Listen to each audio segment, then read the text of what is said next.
በክብራይን ያዩዋቸው ቁረንሾች ሳይቀሩ የነብዩ አጎት አቡ ጣሊብ በጣም ደሃ የነበሩ ሰፋ ያለ ቤተሰብ ልጆች ነበራቸው። ኑሮ በእጅጉ የሚፈትናቸው ምድረ አረቢያ በድርቅ ተጠቅታ የሚበላ ጠፋ፣ ራብ በረታ። ሰብላቸው ወደመ፣ እንስሳት ረገፉ፣ ሕፃን አረጋውያን በረሃብ ተሸነፉ። ነቢይ አልነበሩ ሙሐመድ ገና አልታጩ፣ መርዳት ፈለጉና ሐሳብ አመነጩ። ወደ አጎታቸው አባት ዘንድ ሄደው ወንድም አቡ ጣሊብ ቤተሰብ ብዙ ያለው በችግር ነው። የተወሰኑትን ልጆች ብንወስድለት አቅቼ ነበረ ሐሳብ ቢቀለት።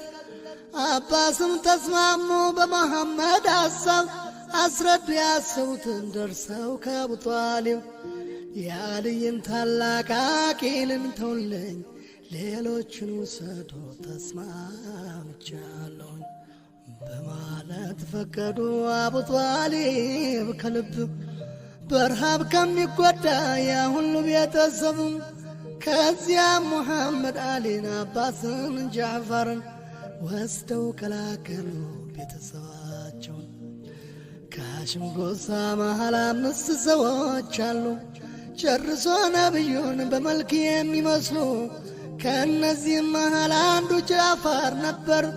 አባስ የወሰዱት አብሯቸው እንዲኖር። ጃዕፈር በደስታ ተመችቶት ኖረ፣ ያጎቱ ቤት ሕይወት በእጅጉ ሰመረ።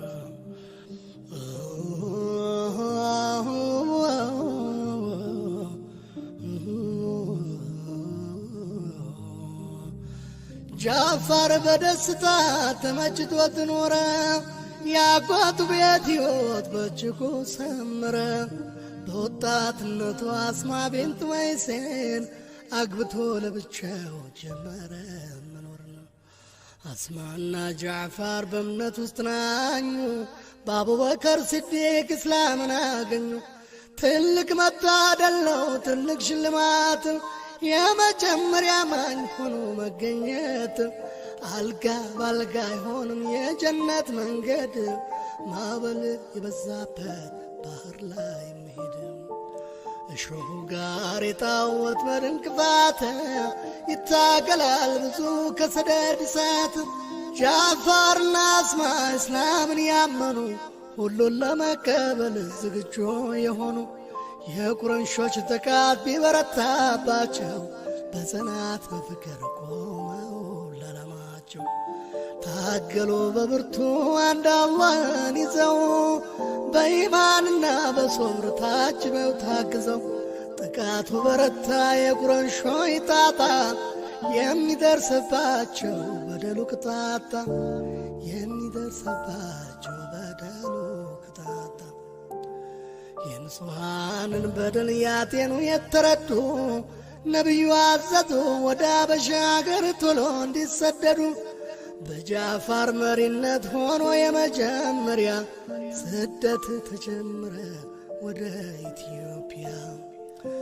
በንጉሥ ነጃሺ አመራር ጥላ ስር ሃይማኖታቸውን በነጻነት ማክበር፣ ለአላህ የመገዛት የእስላምን ጣም ማራመድ ሲችሉ ተደሰቱ በጣም።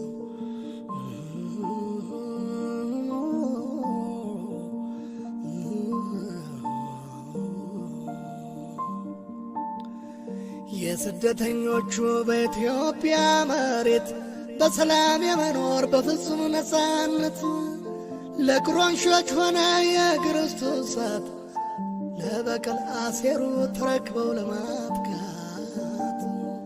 ወደ አበሻ መዝለቅ ለመምጣት ወሰኑ።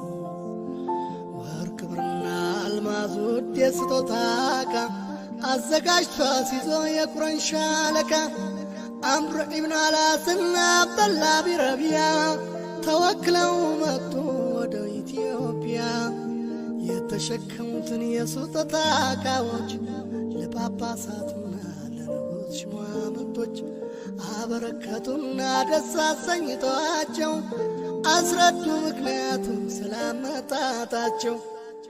በንጉሡ መሬት በዚች ጥሩ አገር አመፅ አራማጆች የሚፈጥሩ ችግር የአባቶቻቸውን እምነት ያንቋሸሹ ሁከት የፈጠሩ ነገር ያበላሹ አገርን በድለው ወደ እናንተ የሸሹ እናንተ ጋር አሉ የምንፈልጋቸው ንጉሡን አማልዶን በሉሉን ስቷቸው።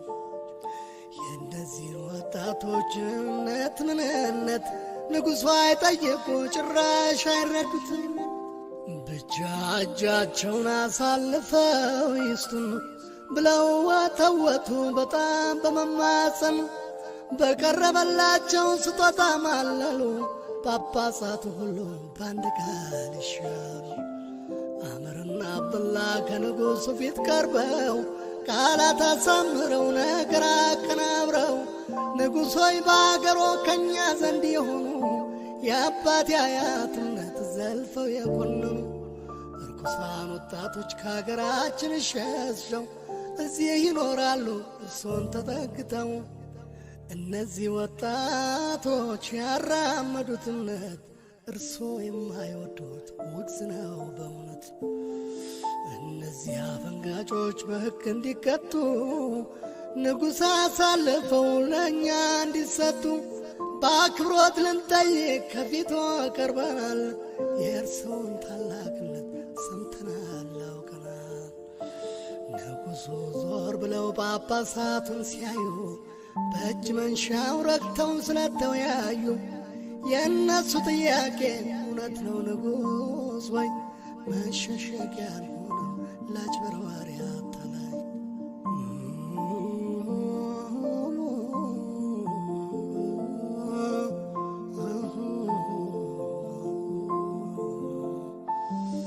ይሰጣቸውና በአገራቸው ሕግ ፍርድ እንዲያገኙ መልካም ነው ቢደረግ።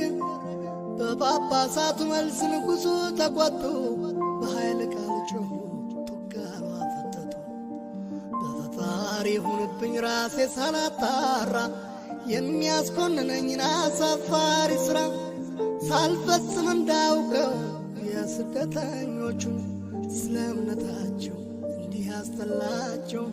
እነዚህ ሁለት ሰዎች እንዳሉት ከሆነ ጥያቄ ጠይቄ ልቤን ካሳመነ እጃቸውን ይዤ ሰጣቸዋለሁ፣ ግን በግፍ ከሆነ እጠብቃቸዋለሁ።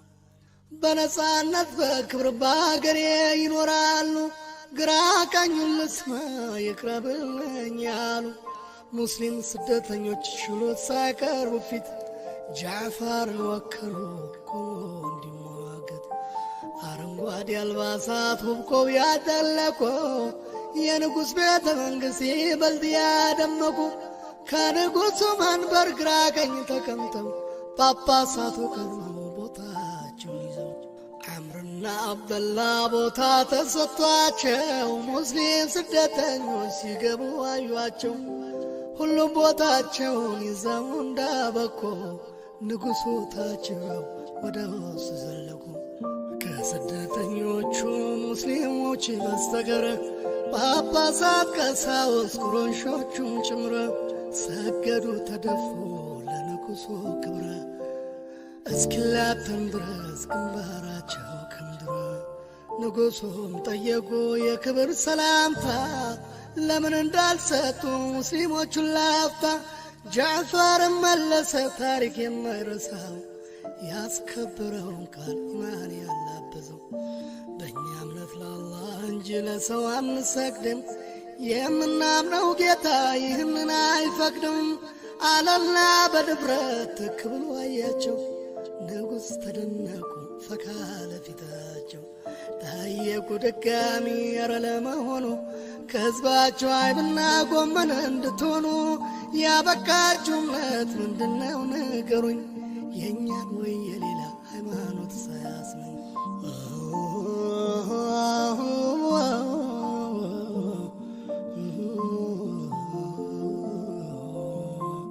ይህን የእናንተ ያንተን እምነት ማወቅ ፈልጌያለሁ። ተንተና አድርጋችሁ ብትነግሩኝ ወዳለሁ። ጃዕፈር ቀረብ አለ ወደፊት ተጠጋ፣ በሚስባ አንደበት እንዲህ ሲል አወጋ። አንቱ የተከበሩ አስተዋይ ንጉሥ ሆይ አላህ ይግለጽልዎት እውነትን እንደ ፀሐይ። ቅድሚያ ስለ አገሬ ሕዝቦች ለመናገር ከነበረው እምነት ሀብዬ ልጀምር።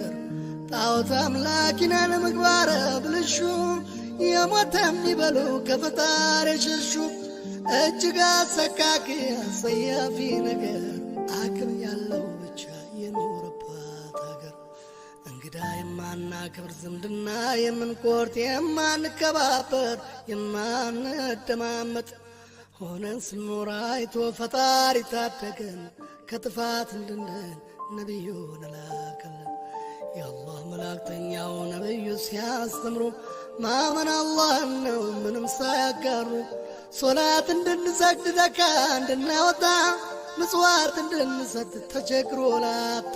እውነት መመሪያችን እርስ በርስ መረዳዳት፣ ከኩይ ተግባር መራቅ ከኩይ ሥራ መስዳት። እንዳንሰርቅ እንዳንዋሽ እንዳናመነዝረ፣ ነፍስ እንዳናጠፋ ሰው ሰውን እንዲያከብር። ንጹሐን ሴቶችን ስም እንዳናጠፋ፣ የሙታን ልጆችን ልንሰጣቸው ተስፋ። ሐሜት አሉባልታ ማጭበርበር እንዳይኖር፣ የተከለከለን ሕግ እንድናከብር። ባስተማረን ነቢይ በመላእክቱ አምነን፣ ለፈጣሪ ሕግጋት ተገዝተን ስለኖር። መድረሻ ሳቱን ከአገር አባረሩን፣ ጣዖት እንድናመልክ ወደ ገደል መሩን። የዕለት ኑሯችንን ለመምራት አቃተን፣ ወደ እርሶ ተጠለል ቀያችንን ትተን። እዚህ ባገሮ ሰላም ፍትሕ አለ፣ በአጭሩ ይኸው ነው እኛን ያገለለ። ከሃዲ አመፀኞች አፈንጋጭ ያስባለ፣ ጃዕፈር ንግግሩን ቋጭ አጠቃለለ። ንጉሥ በተምስቶ አድምጠው ባንክሮ፣ የደረሰባቸው የበደል ሮሮ። መልካም አንደበቱ ወጥሮ ማርኳቸው፣ አስበው ሊያድሩበት ስለ ውሳኔያቸው። ነገሩ ሳይቋጭ ዳግም ቀጠሯቸው፣ ብልጣ ብልጡ አምር በበነገታው ቀድሞ። ተንኰልና ሴራ ሸርቦ ከሞ፣ ንጉሥ ሆይ እነዚህ እርሶን የተጠቁ የኢየሱስን ክብር ዝቅ የሚያደርጉ። መጥፎና ጸያፊ የፈጠራ ወሬ ሲያወሩ ነበረ እዚያ ባገሬ። ውሸቴን ከሆነ ጠርተው ጠይቋቸው፣ ማወቅ ከፈለጉ ስለ እርክስነታቸው። ንጉሥም ጠየቁ ጃዕፈር መልስ እንዲሰጥ፣ ስለ ኢየሱስ ታሪክ በእናንተ እምነት ውስጥ ምን እያላችሁ ነው የተማራችሁት? እስኪ ግለጽልኝ ብዙም ሳይሆን ጥቂትም። ግልጽና አጭር መልስ ጃዕፈር ወረወረ፣ የአላህ ባሪያ አገልጋይ በማለት ጀመረ። ወደ ማርያም አካል በአላህ የይሁን ቃል የተላከ እንደሆን ያስተምራል ይሰብካል። ጃዕፈር ቀጠለና ከሱረል መርየም ውስጥ የመጀመሪያውን ምዕራፍ በመግለጥ ጣዕም ባለው ቃና በመሳች አንደበት አንብቦ ሲጨርስ ቀና ሲል በድንገት የንጉሡም እንባ ፈሰሰ እንደ ዝናብ፣ እየጣሰ ወጥቶ የዓይናቸውን ገደል። ወደ ሙስሊሞቹ አተኩረው አይተው ነቢዩም ኢየሱስ ከአንድ ምንጭ ናቸው አሉና ዞር ብለው ወደ አሳዳዶቹ፣ አምርና አብደላ ለተንኰለኞቹ። ለእናንተ አይሰጡም በደል የለባቸው፣ የእውነተኛ እምነት ባለቤቶች ናቸው።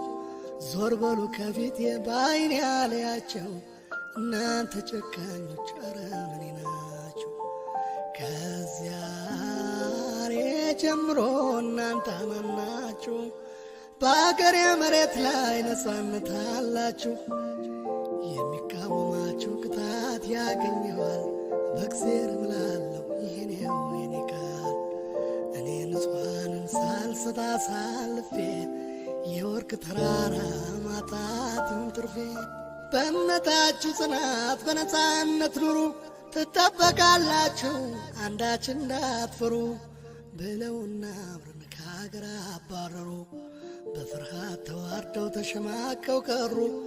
ሙስሊሞች በደስታ በእምነታቸው ኮርተው ከንጉሥ ከለላ ጥበቃ አግኝተው ከሕዝቡ ትልቅ ፍቅር አክብሮት ተችረው በደስታ ሐዘን አብረው 10 ዓመት ኑረው ሙሐመድና አብደላን ወልደው ጃዕፈርና አስማ በዲን ተዋህደው የእውነት ተዋደው ወልደውና ከብደው በአገሬው ሰዎች ተከብረው ተወደው ጃዕፈር ለነቢዩ ጥልቅ ፍቅር ነበረው። ሁለተኛ ልጁን መሐመድ ብሎ ጠራው። ይህም በዓለም ላይ ከነቢ ቀጥሎ ስያሜ ያገኘ ሙሐመድ ተብሎ የጃዕፈር ልጅ እንደው ታሪክ ይዘክራል። ፍቅሩን ውዴታውን በዚህ መንገድ ገልጿል። ከሀበሻው ስደት 10 ዓመት ኑሮ ሄደ ወደ መዲና ከቤተሰቡ አብሮ። በዚህ ወቅት ነቢዩ በኸይበር ጦርነት ታላቅ ድል አግኝተው የተደሰቱበት ነበርና ጃዕፈር መምጣቱ ሲሰሙ በበለጠ ደስታ ማዕበል ሰተሙ። ጃዕፈር በተፈጥሮ አዛኝና አሳቢ በውይይት የሚያምቅንና ተግባቢ በመሆኑ ነበር የድሆች አባት ተብሎ የተጠራው ስም የወጣለት። ጃዕፈር በመዲና ብዙም ሳይቀመጥ አንድ ነቢይ የላከውን ሰው ቤዘንታን ውስጥ ስለተገደለ ተፈጥሮ አምባጓሮ ለጦርነት በቃ ነገሩ ተካሮ። ነቢዩ ሙሐመድ ጦሩን አደራጅተው ዘይድ ኢብን ሐሪስን ዋና አዛዥ አድርገው እሱ ቢሞት ጃዕፈር ቀጥሎ እንዲተካው ሦስተኛም ተተኪ አብደላ ቢረዋህ እሱም ቢያልፍ ሙስሊም አዛዥ ትመርጣለህ እያሉ የውጊያ ትእዛዝ ሲሰጡ ጉዳዩን ባንክሮ ከልብ ያዳመጡ ጦርነቱ ከባድ እንደሆነ አውቀዋል። በጠንካራ መንፈስ ሁሉም ተዘጋጅቷል። የቤዘንታይን ጦር የኃይል አመጣጡ ከቆዳ ከቀለም ከጁዱም ጎሳዎች ሆነው የተውጣጡ የአረብ ክርስቲያኖች 100,000 ጦር በአራት አቅጣጫ ተሰልፎ እንዳጥር የሙስሊም ጦር ብዛት 3,000 ብቻ ነበር። በ50 እጥፍ እጅ የሚያንስ ሲሰላ በቁጥር ገስግሰው ሲደርሱ ዮርዳኖስ ተራራ ሙዓተ የሚሏት ከረባዳ ስፍራ ተገናኙ። ሁለቱም ፊት ለፊት ተጋቹ። ከቤዘንታይን ጦር ጋር ተዋጉ ተፋቹ። መሬቷ ተናጠች፣ ነደዳ ፈረጨሰ፣ አንገት ተቆረጠ፣ የሰው ደም ፈሰሰ። የሸቶል የሰይፉ ኳኳታ ነገሰ፣ አጥንት ሲፈረከስ ገላ ተገመሰ። ምድሪቱን ሸፈናት ያቧራ ዳመና፣ ጥሎ የወደቀ ሽሁድ ሆነ ጀግና። የነቢዩ ወዳጅ ዘይድ ተገደለ፣ ተቀላቅሎ ከብቱ እሱም ይጣል። ጃዕፈር ተረከበ የመሪነት ስልጣን፣ ፈረሱን ኮልኩሎ በሚደንቅ አቋም ዘለቀ ወደ ማል ከፊቱ እያጣራ ለጦሩ ያሰማ የጀግና ፉከራ። ውቧ ጀነት መጣችዋ ቅዝቃዜዋ፣ አቤት ማስደሰቷ ጀነት ለወዳጇ። እንደ እብድ አደረገው እንደ ሰከረ ሰው የግራ የቀኝ አንገት ሲመትዘው። እንዴት ያስደስታ ሲኬድ ወደ ጀነት፣ ወይ ዱላ ሳያችሁ ጀግና ገሎ ሲሞት እያለ ይፎክራል እጁ አላረፈ።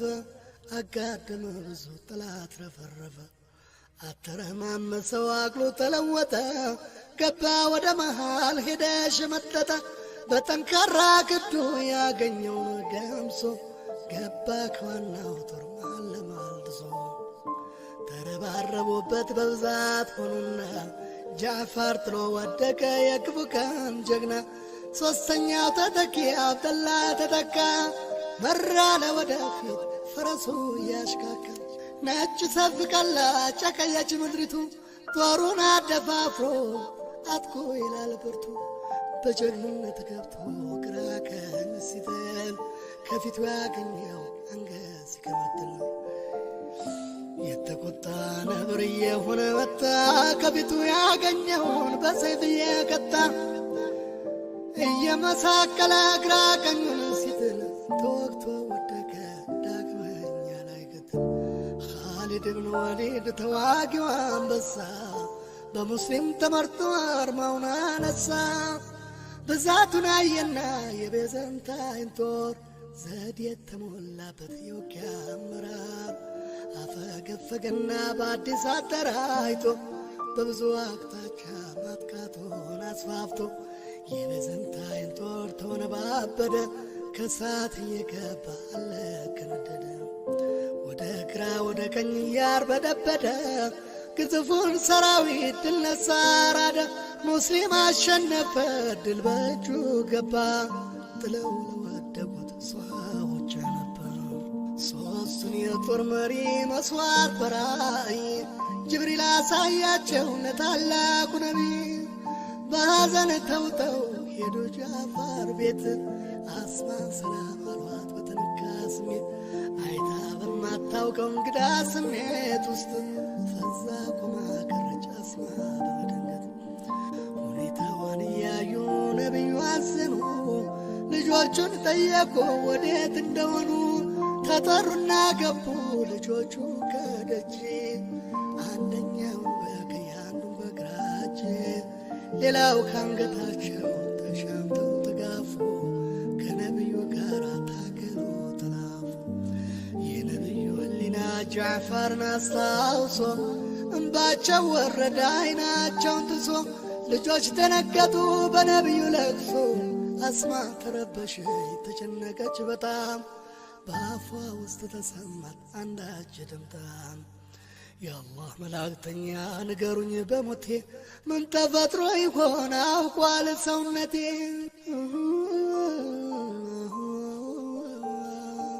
አይዞሽ አስማ በርቺ እንግዲህ ተጽናኝ፣ የጀግና ሚስት ጀግና ጠንክረሽ ተገኝ። ሸሂድ ሆኗል ጃዕፈር በእስላም ልዕልና፣ በሕይወቱ ሕልፈት ድል ሰጥቶናልና። ሶብሪ አታልቅሺ የጀግና ሚስት ጀግና በማለት ነቢዩ ዱዓ አደረጉ። ክፉ ሳይነካቸው ልጆቹ እንዲያድጉ። ጃዕፈር የጀነት ነው ደረትሽን አትምጪ፣ የአላህ ቸርነቱ ይሁንልሽ ላንቺ በማለት አጽናንተው ወደ ልጃቸው ቤት ፋጢማ ዘንድ ሄዱ። ስታለቅስ አገኟት። አይዞሽ አታልቅሺ ምግብ አዘጋጂ፣ መሶብር አለባት ወደ አስማ ቤት ሂጂ አሉ እያዘኑ ነቢዩ እያሰቡ ስለ ጃዕፈር ልጆች ስለ ቤተሰቡ። ትሑትና አዛኝ ኢማን የተሞላ ለኢስላም የቆመ አንደበቱ የሰላ የእምነት ገበሬ የዘራው ቡቃያ የእስላምን ተክል አስዳቂ በኢትዮጵያ